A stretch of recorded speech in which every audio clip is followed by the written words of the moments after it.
And hey viewers, welcome back to another beautiful episode of my channel. If today is your first time of visiting my channel, you're welcome. If you're an old subscriber, thank you so much for coming back to my channel.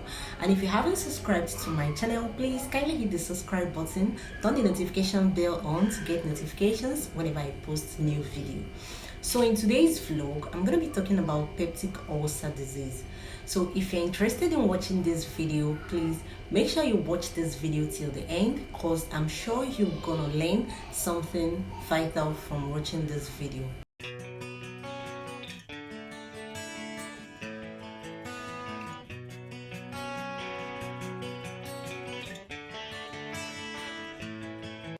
Okay, so let me start by talking about the meaning of peptic ulcer disease. Peptic ulcer disease occurs when there is a damage to the mucous membrane that lines the stomach. There's actually a mucous membrane that lines the stomach, and its function is to protect the stomach.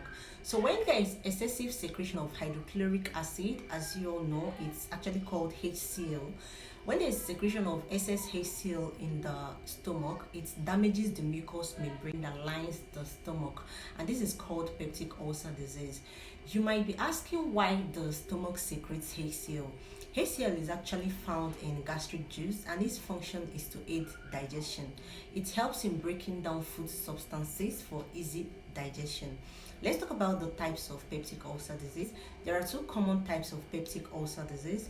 The first one is gastric ulcer, and the second one is duodenal ulcer. So I'm going to be explaining the two of them one after the other.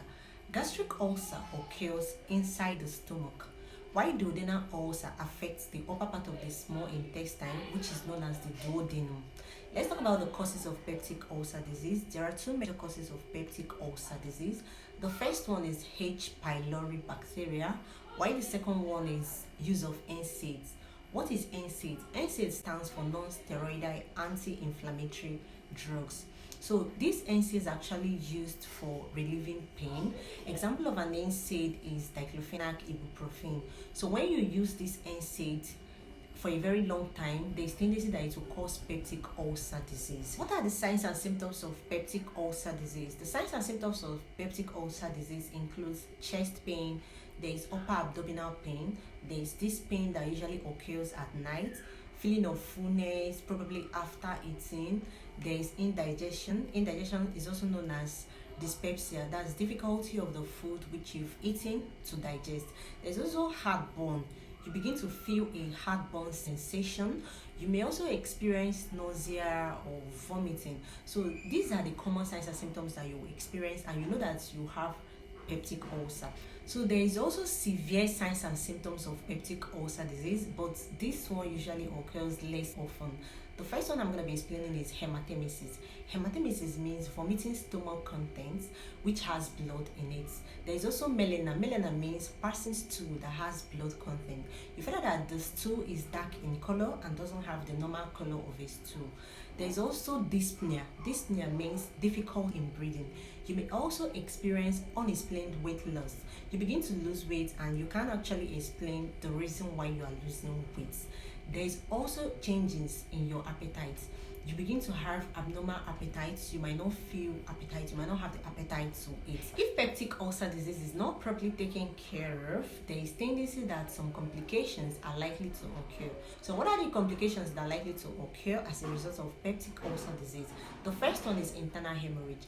If peptic ulcer disease is not treated, the person begins to experience internal hemorrhage. This is internal bleeding. You bleed inside, and this bleeding can actually make the person to come down with anemia, and there might be need for hospitalization and for blood transfusion.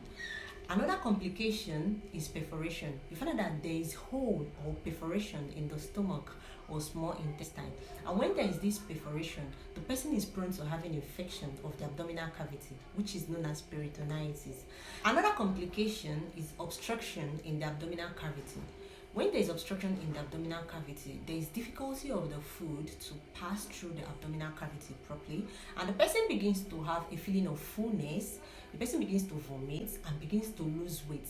The last complications I'm going to be talking about today is gastric cancer. This gastric cancer occurs as a result of H. pylori infection. With the bacteria H. pylori infection, the person can come down with gastric cancer. Okay guys, so let's talk about the prevention of peptic ulcer disease. As you all know, peptic ulcer disease is caused by H. pylori bacteria as well use of antacid. So since these are the two major causes, for you to prevent peptic ulcer disease, you need to wash your hand frequently, cook your food properly, because H. pylori infection is gotten by eating food that are not thoroughly cooked or from contact from one person to another. So you need to minimize that to avoid contact from one person to another, since you can get it from someone's saliva or by eating food that is not properly cooked. So the next one is limit the use of NSAID. You need to limit the way you take non-steroidal anti-inflammatory drugs because they cause ulcer. Some people usually take it on monthly basis for people that experience chronic pain. So you need to limit the way you use pain relief because it causes peptic ulcer.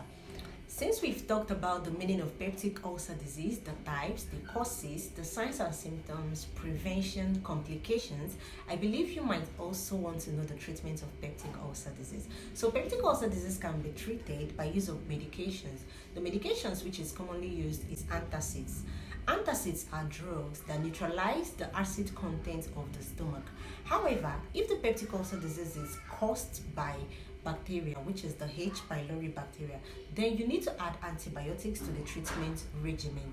Please don't forget to like this video and don't forget to hit the subscribe button. If you haven't subscribed, please subscribe right away, and please don't forget to come back to watch my subsequent videos. Also share the videos out to your friends. I love you all. Thank you.